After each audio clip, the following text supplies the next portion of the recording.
the American Forces Network Europe presents Countdown 25. A silver replay of the best of AFN's 25 years on the air.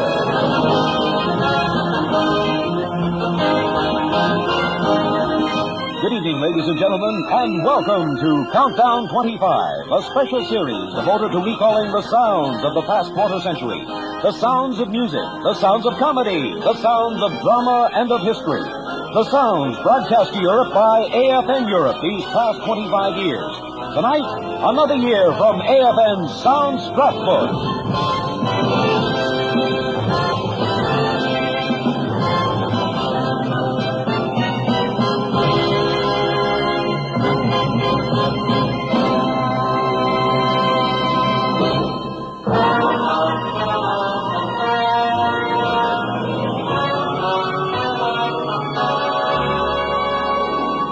This evening, we recall the year that began for AFN on the 4th of July in 1961.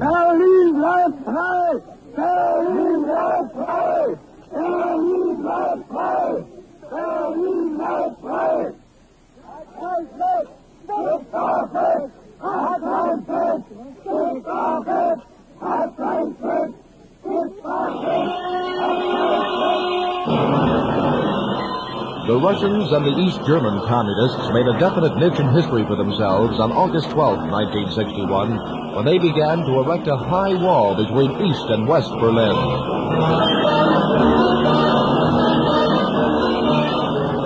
The wall was erected not for keeping outsiders out, but for keeping the East Germans within. The response to this unprecedented act was short in coming in strength of language and in strength of numbers. One of the first to comment was then Vice President Lyndon B. Johnson, who came to the walled-in city 8 days after construction of the wall began. This island does not stand alone. You are a vital part of the whole free community of free men. Your lives are linked not merely to those in Hamburg and Bonn and Frankfurt. They're also linked with those who live in every town of Western Europe, Canada, and the United States, and with those on every continent who live in freedom and who are determined and prepared to fight for it.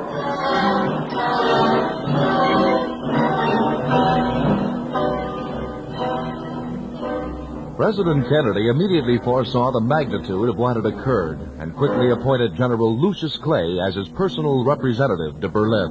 I am appointing General Lucius Clay to be my personal representative in Berlin with the rank of ambassador. The situation in Berlin is a serious one, and I wish to have the advantage of having on the scene a person of General Clay's outstanding capacity and experience. For this appointment will not change the existing responsibilities of our military and diplomatic officers in Germany and Berlin. General Clay will be in close touch with such men as Ambassador Dowling in Bonn and General Watson, our Berlin commandant. And the appointment adds to our resources of judgment and action by placing in a most important city an American in whom the Secretary of State and I have unusual confidence. We're most grateful to General Clay for once again resuming his long career of public service. General Clay will take up his duties on September 15th. Will proceed then to Berlin and will serve as long as this special arrangement seems desirable.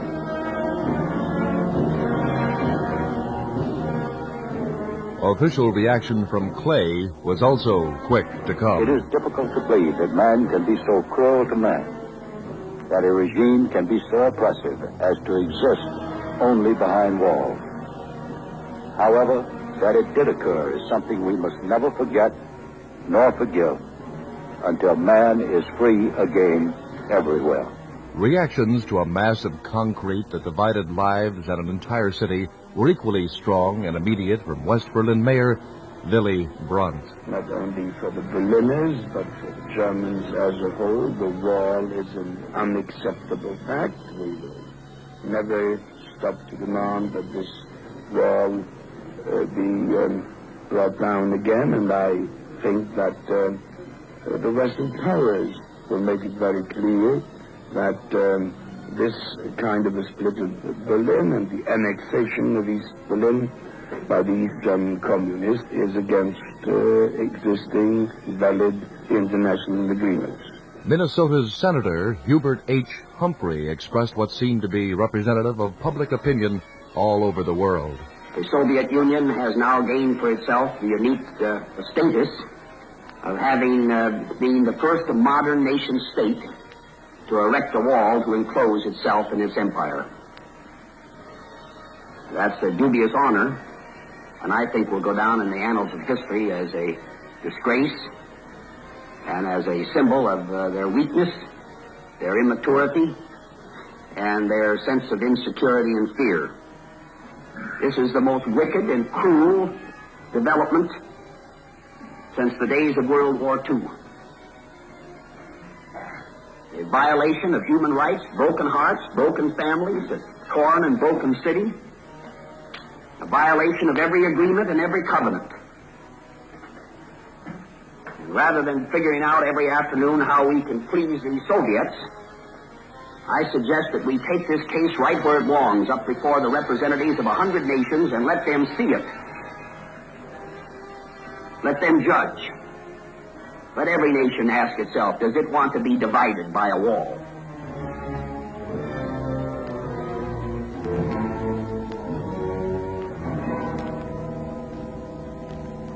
Another to visit West Berlin and to view the wall of shame soon after it reared its ugly head was one-time presidential candidate Tom Dewey. It's shocking to see at first hand the wall the communists have built, brutally dividing the city and making East Germany into a concentration camp. The broken glass and the barbed wire on top of the wall are a dramatic demonstration of the barbaric nature of communism. Senator Gail Bunt of South Dakota. I would say the wall must come down. Not necessarily as a precondition to exploratory talks, but certainly that the wall must come down. And I'm sure that it will come down. I think the Russians have undertaken an impossible task. One must remember that never in history has anybody ever tried to put behind a wall and keep as slaves as many people as the Russians and the communist Germans are trying to do over there in the eastern sector. Even the Chinese wall wasn't for the purpose of trying to wall in that many slaves and keep them from being free. This is an impossible task. It certainly cannot succeed as far as the Russians are concerned. And Attorney General Robert Kennedy, who spoke in West Berlin before more than some 70,000 people. We are aware of the heartbreak and the anguish that this wall has caused to the people of Berlin. But I would also ask you to look at the other side of it and see what an impression it has made all across the rest of the globe. Because this wall is an admission of failure by communism. It's an attempt for the first time in the history of mankind to erect a wall not to keep bandits or marauders out, but to keep the people in. And this is understood everywhere. I was in Indonesia and talked to a young communist student. And he was saying that the communist regimes throughout the world were supported by the people. And I asked him, I said, well, then how can you explain the wall in Berlin? And he blushed for a moment, and then he said, I don't want to get into details. And this incident has been repeated over and over again in my travels. If the purpose of the wall was to destroy Berlin, Herr Hilbert and his cohorts have erred sadly. Because Berlin is not only going to continue to exist, it's going to grow and grow and grow.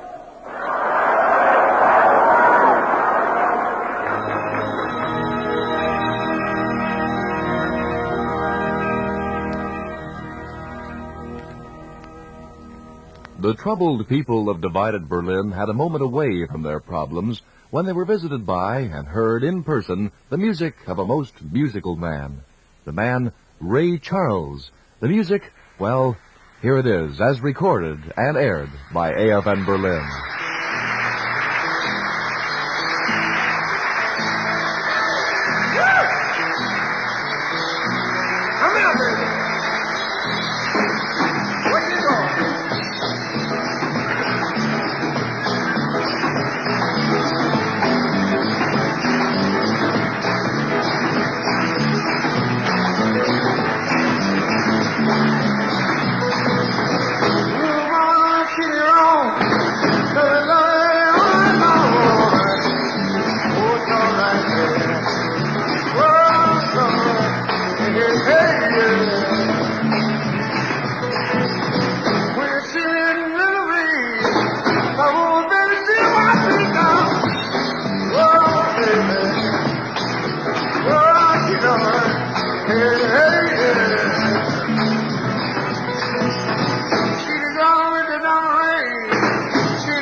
it's all right.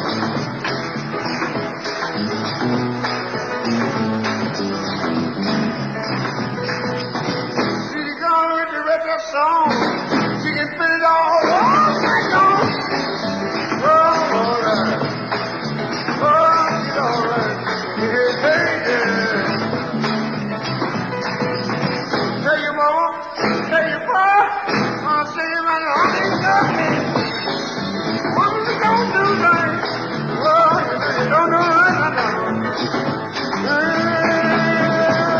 What I'm saying, tell me what I'm saying.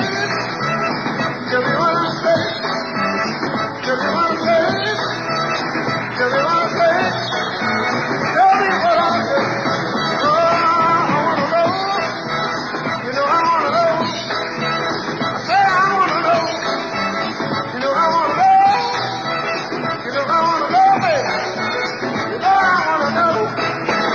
Come on, y'all.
And although one Mr. George Burns may disagree, all was not tragic in 1961. For AFN's audience was greeted every night by George and that paragon of confusion, Gracie Allen.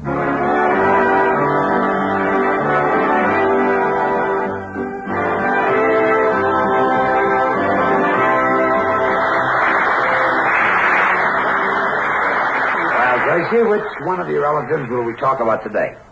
Well, how about my cousin Hilton Allen? He runs a summer hotel. Hilton, is that his real name? No, his real name was Frank, but he had to change it. He had all their towels. Oh. Is this a good hotel? Yes. Where is it? It's near San Francisco, and it's very famous. Everybody says it's a wonderful place to go, especially if you've never been anyplace else and still can't afford to go there. Still can't afford to go where? Anyplace else. I still say, is it a good hotel? Oh, very elegant. Does every room have a bath? No, just a good cleaning twice a week. That's what I meant. What are the rates at your cousin's hotel? Well, that depends. Now, for instance, if you take room 520, that's the one with a view of the Alps. It's more expensive than... Hold it. How can it have a view of the Alps when the hotel's near San Francisco? Well, you see, 520 has the Alps painted on the windows. Cousin Hilton is also a landscape artist. What happens if a guest opens the window and notices that he's not in Switzerland? My cousin thought of Thought of that, too, huh? He had the windows nailed down. One more question before I drop this. With the windows nailed shut, how does a guest get air? Well, when you're up in the Alps, who wants air? It's so cold. It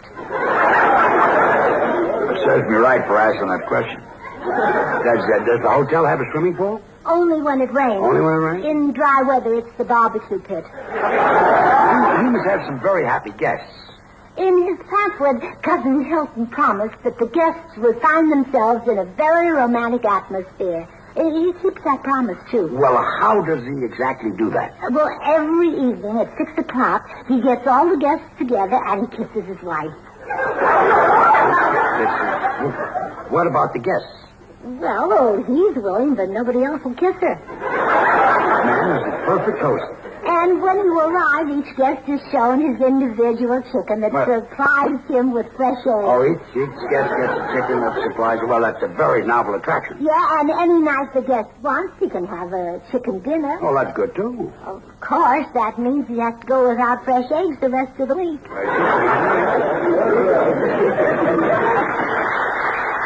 Gracie, have you got another relative we can talk about tonight? Well, how about my Uncle Robinson Allen? He was shipwrecked on a desert island. Oh, a castaway. Well, naturally, when he came home after 30 years, he looked so old. What else could his wife do with him? Well, how did he get shipwrecked on this island? Well, you see, he rented a rowboat at Golden Gate to go fishing, and a big storm came up, and for 10 days it blew him out into the Pacific. Then he was in real trouble. Oh, he certainly was. You see, the boat was costing him 25 cents an hour. Well, look, on this island, where did he live? In a hut or in a cave? Oh, in a hut. In a hut, then? Yes, you see, he'd never been on a desert island. He wouldn't know a cave from a hole in the ground. What did he do for clothes? Well, there were a lot of goats on the island, so he killed a mother goat and used the skin to make himself a pair of pants. Then his problems were over. Oh, no. No, there were no. When he wore them with the hair on the inside, it tickled them all the time and nearly drove him crazy. Then why didn't he wear them with the hair on the outside? Oh, that was even worse. The baby goats chased him all over the island. They thought he was their mother? Yeah, well, how did he get along with the other animals? Well, his favorite companion was a chimpanzee. You see, my uncle even taught him how to play checkers, and they had many games together. Sounds like a beautiful friendship. Oh, it was, but one day the chimpanzee got mad and left, and he never came back. Well, why did he get mad? Well, Uncle Robinson finally won a game, and the chimp was a sore loser.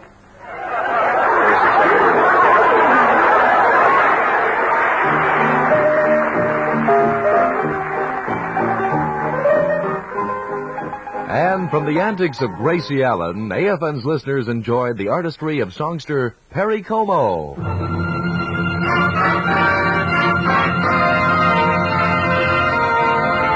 the Perry Como Show with Mitchell Ayers and the orchestra, the Ray Charles Singers, and today's special guests. And now, here is Perry Como.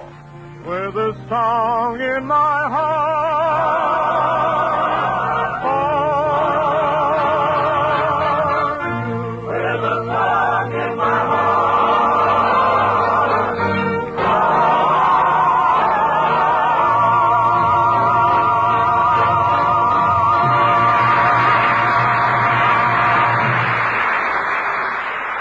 Another popular program heard over AFN's airwaves during its 19th year of broadcasting was the relaxed, informal, and informative Mitch Miller Show. Mitch Miller and his entertaining guests are seated around the green table in the Balinese room of the Park Sheraton Hotel, located in Midtown Manhattan. Thank you and good evening. I can't think of a better way to spend this day than in the company of the brilliant group gathered at the green table tonight. And here is Bill Gillian to tell you who they are. Right, Mitch. Sunday Evening with Mitch Miller comes to you live and unrehearsed this evening from New York's attractive Park Sheraton Hotel, where these four exciting performers have gathered in a private dining room for some off-the-cuff talk and good music. England's distinguished star of the stage and screen, Eric Portman, the lovely movie actress starring in The Young Philadelphians, Barbara Rush, the versatile stage and screen actor, Theodore Bickel, and the delightful nightclub and television comic whose routines have made the telephone a national institution, Shelley Berman. And here to introduce them is your host, the lively observer of the passing scene, Mitch Miller. Thanks again, Bill Gillian.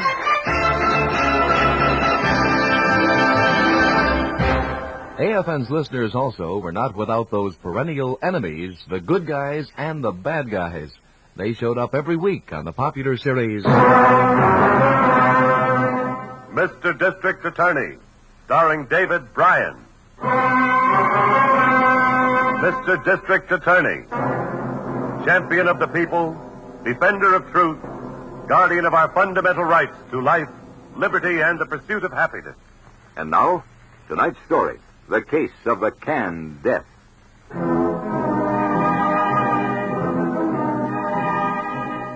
AFN's audience also enjoyed one of the longest-running shows ever, Gunsmoke. This popular show ran for years on radio and then concurrently on television. The radio version, enjoyed by AFN's listeners in 1961, sounded like this.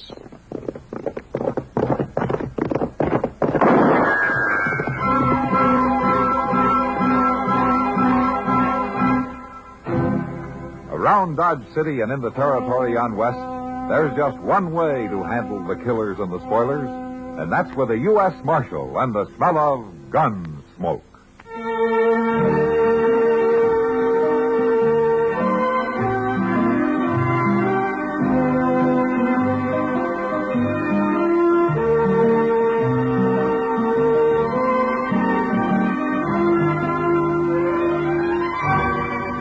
Gunsmoke, starring William Conrad.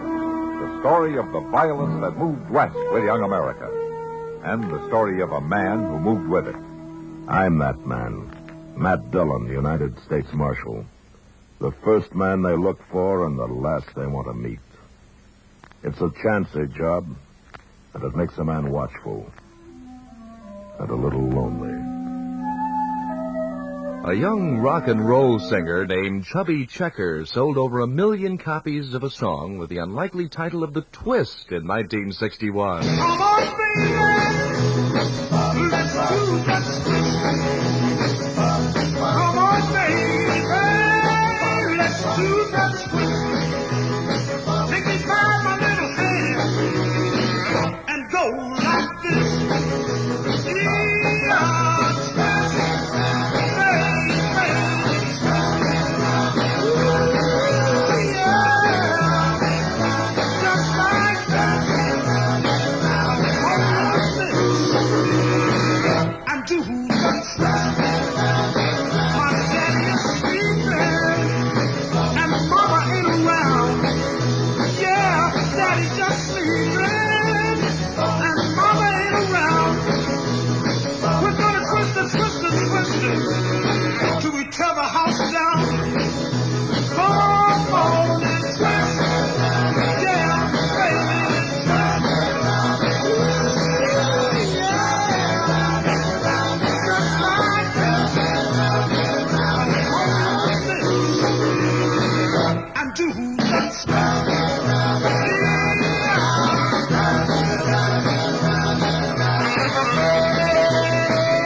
You are listening to Countdown 25, a sound review of AFN's 19th year of broadcasting, as the American Forces Network Europe approaches the conclusion of its 25th year on the air.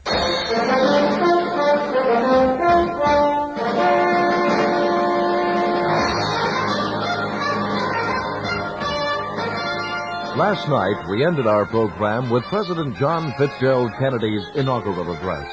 It seemed an appropriate time to embark upon the new frontier, a time of rejoicing and high hopes. January of 1961.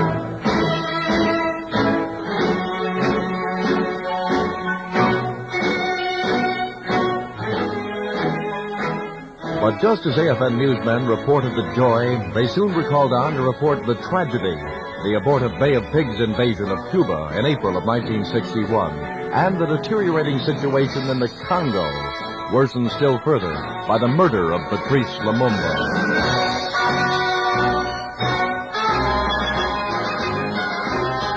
During those dark days, there was little encouragement for Americans in news that Russia had beat the U.S. in the race to put a man in space, Major Yuri Gagarin.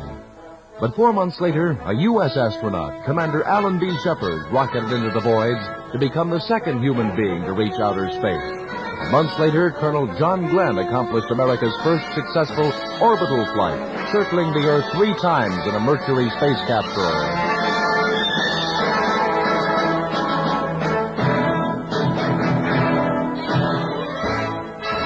Into AFN's 19th year on the air, AFN newsmen reported the end of the French-Algerian conflict and Algerian independence. And listeners to the GI network also heard the voice of a man who was often the newsmaker, General Douglas MacArthur, the old soldier. The occasion was a speech to the graduating cadets at West Point.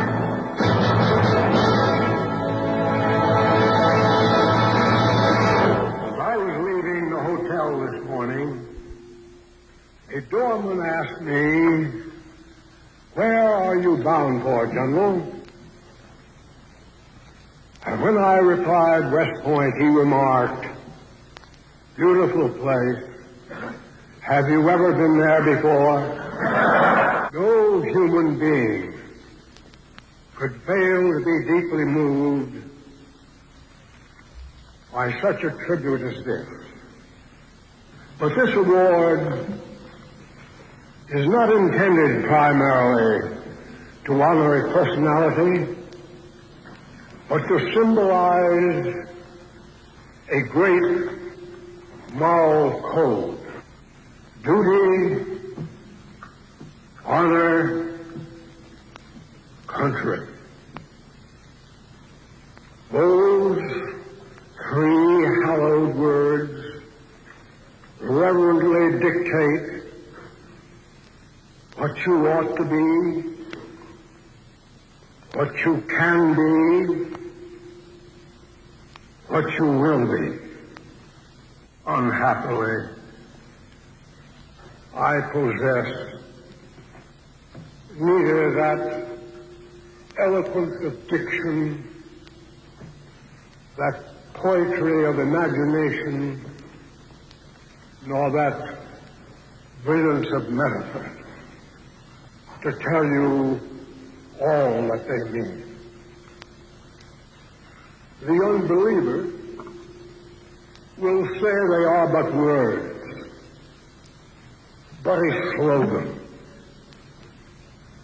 but a flamboyant phrase. Every pedant, every demigod, every cynic, every hypocrite, every troublemaker, and I am sorry to say some others of an entirely different character, will try to downgrade them even to the extent of mockery and ridicule. They teach you to be an officer and a gentleman. And what sort of soldiers are those you are to lead? Are they reliable? Are they brave? Are they capable of victory? Their story is known to all of you. And what sort of soldiers are those you are to lead? Are they reliable? Are they brave? Are they capable of victory? Their story is known to all of you. It is the story of the American man-at-arms. He needs no eulogy from me or from any other man. He has written his own history and written it in red on his enemy's breast. In memories I could see those staggering columns of the First World War, bending under soggy packs on many a weary march from dripping dust to drizzling dawn, slogging ankle deep through the mire of shell-shock roads to form grimly for the attack, blue-lipped, covered with sludge and mud, chilled by the wind and rain, driving home to their objective, and for many, to the judgment seat of God. I do not know the dignity of their birth, but I do know the glory of their death. Always for them, duty, honor, country.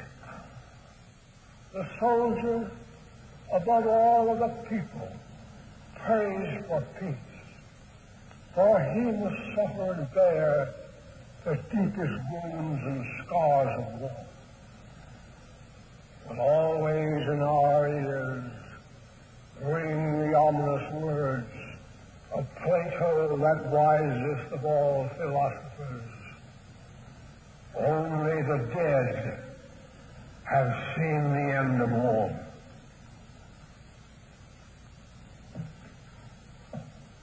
The shadows are lengthening for me.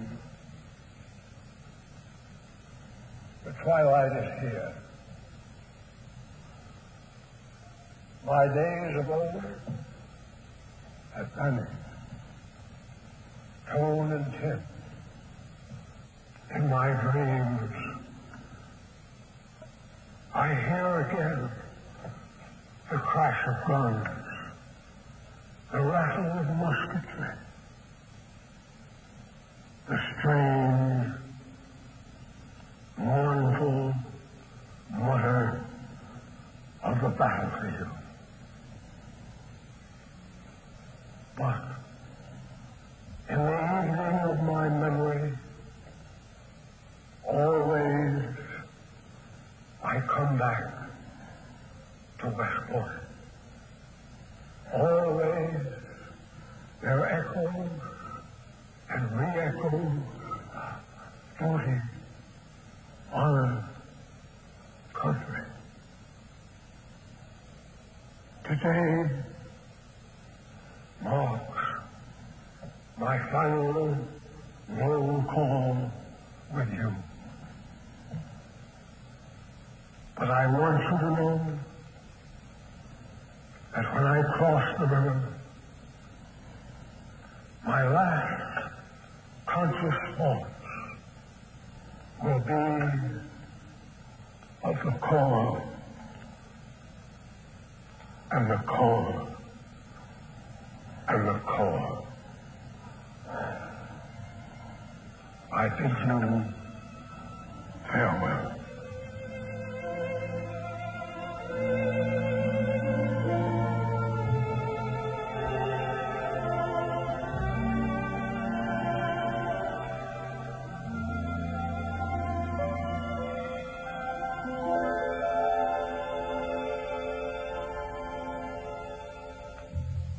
President Kennedy's weekly news conferences had become almost an institution with the American people in 1961. The reasons were many, but the president's eloquence and quick humor must certainly have ranked high on the list of offerings. Perhaps from this brief sampling, You can tell why. Mr. President, your brother Ted recently on television said that after seeing the cares of office, I knew that he wasn't sure he'd ever be interested in being the president. I wonder if you could tell us whether, if you had it to do over again, you would work for the presidency and whether you can recommend the job to others. Well, the answer is, the first is yes, and the second is no. I don't recommend it to others. At least for a while. 1961 and 62 were not only big years for news, but for music, too. For instance, it was during AFN's 19th year when Henry Mancini wrote Moon River, the song that won him an Oscar.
Henry Mancini and the theme from the motion picture Breakfast at Tiffany's. Another theme which has known considerable longevity and notoriety is the theme from AFN's Weekend World.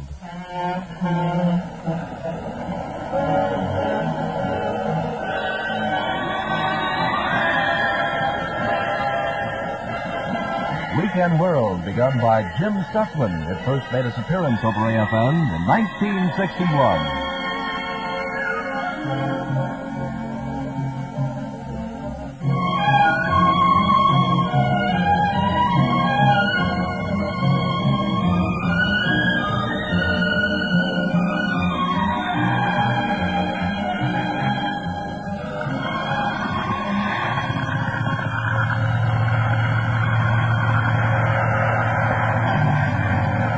One of the songs being spun on Weekend World that year was this novelty called Telstar, done by the Tornadoes.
AFN France, 1961 and 62 style, was responsible for a popular locally produced program titled First Aid French. AFN France brings you the 48th in a series of French language lessons entitled First Aid French.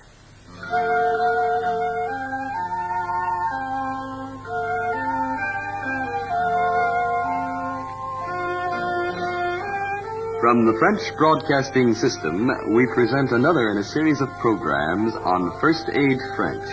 Your teacher is Louis Nirmont.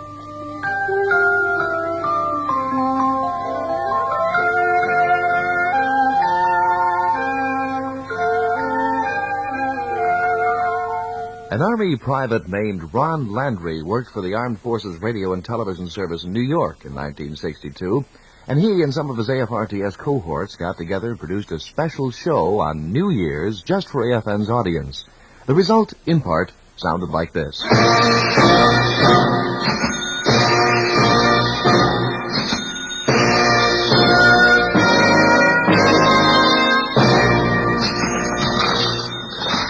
That's right, friends. It's been an awfully profitable Christmas this year. Hi there, old soldier. How are you? This is Army Private E2, Ron Landry, and that's our engineer over there, the old top kick himself, Charlie Ferguson. How do you do out there, ladies and gentlemen?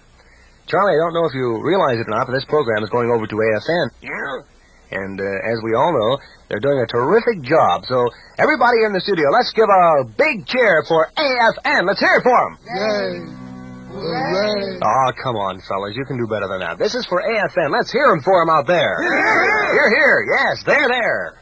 Well, we're going to sit here and play some numbers for you. We hope that you'll enjoy. They're really terrific things, too. And they are mild. Yes, they're mild and all that business.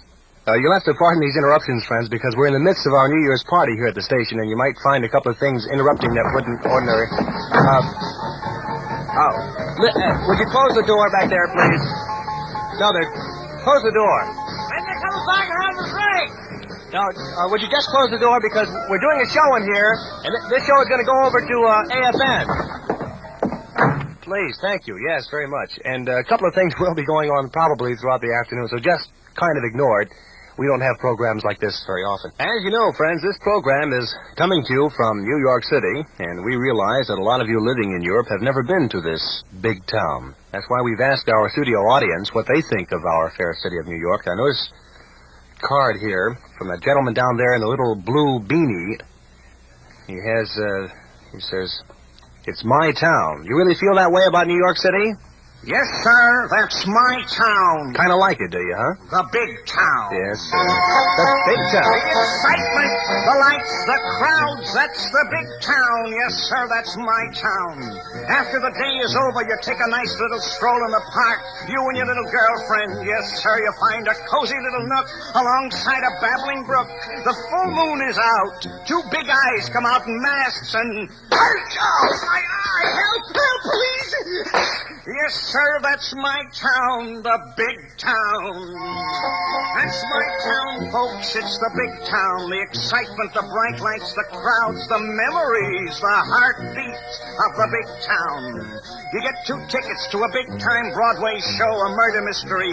You drive in and you ride around that big town with its bright lights and crowds. For 3 whole hours you ride around. You're looking for a lousy place to park.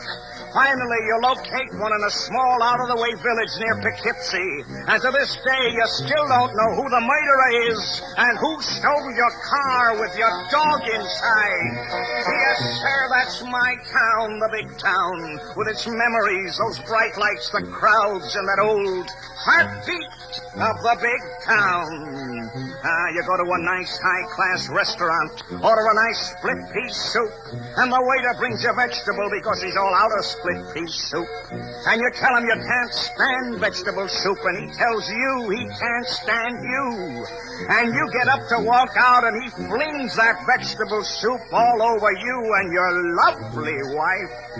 And when you complain to the manager, he calls the cops and you get arrested for trying to beat the check, and the hat check girl stamps all over your lovely hat. And the vegetable soup's on the inside of your lovely shoes, oozing through those multicolored argyle socks. But oh, the excitement of it all, the memories and the art galleries and the automats and skyscrapers. You get up there on the 150th floor of one of those towers in the sky. You look down into those tiny little streets, dotted with those crowds of little people and automobiles and bright lights. Oh, those exciting lights. They make you a little dizzy and you lean over a little too far and down you go. Past those great firms and companies your father told you about when you were a child. Yes, sir, those bright lights, the thrills and the memories. Oh, the memories, the big hotels, $40 a day for a small room. You remember that for the rest of your life. Yes, sirree, the automobiles, the taxis, the subways, the buses, and the bus drivers. How do you get to 3rd Avenue, you ask? And he punches you right in the nose. Yes, sirree, you wanted excitement, and you got that excitement in the big town, my town. And after your vacation's over, you go back home to your small town. What do you talk about the rest of your life, huh? The big town, and what a time you had in that big town, my town, our town. That's what you talk about. Why? Because you want to get even on everybody else in that small town. Let them all get a taste of the excitement, the bright lights, the pathos, the heartbeat of the big town. Yes, sir. Yes, sir. Kind of tugs at the heartstrings, doesn't it? That's our town, New York, right? Right. Okay. A similar show heard over AFN every week in 1961 and 2 contained the undeniable humor of a pair of Washington disc jockeys who were known as the Joy Boys. Well, I see with the clock on the wall that it's broken. The doggone thing says 7:35, and it was left there from yesterday. I think it's when you threw the wristwatch at it. I guess so. Just sitting here looking at the schedule of the shows, the new shows and the lineup here on television, and have you noticed all the big changes? Man, quite a few big changes in television. Locally here, there seem to be changes too. You just never know. Yeah, you get started at a brand new show in the afternoon, and did you hear that? No, I don't hear it. Well, like something scratching at the Well, door. what? Be quiet. What is it? Somebody's outside the door. Oh, somebody outside the door? Whoever it is, would you come in? Yeah, for heaven's sake, come on. Oh, for goodness sake. I don't believe it. No, lady. Now, he moved over to 7, not 4, lady. Pitt Temple's dog here. How'd the dog open the door? That's what I want to know.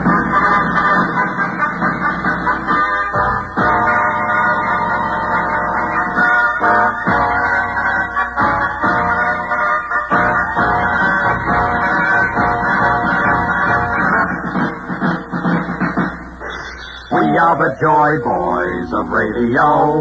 We chase electrons to and fro. We are the Joy Boys of radio. We chase electrons to and fro.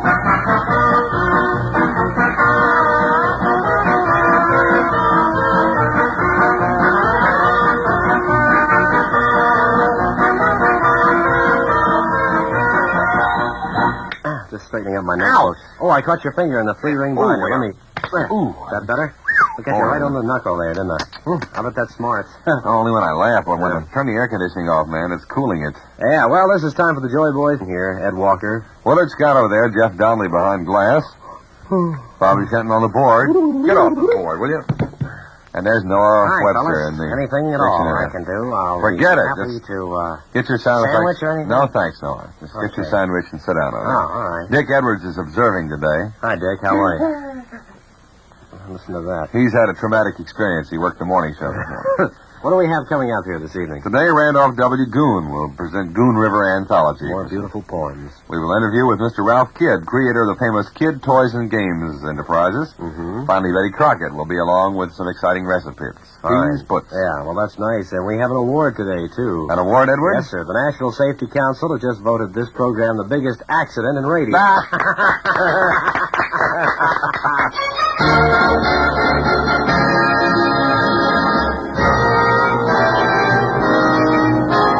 You've been listening to Countdown 25, a silver replay of the best of AFN's 25 years on the air.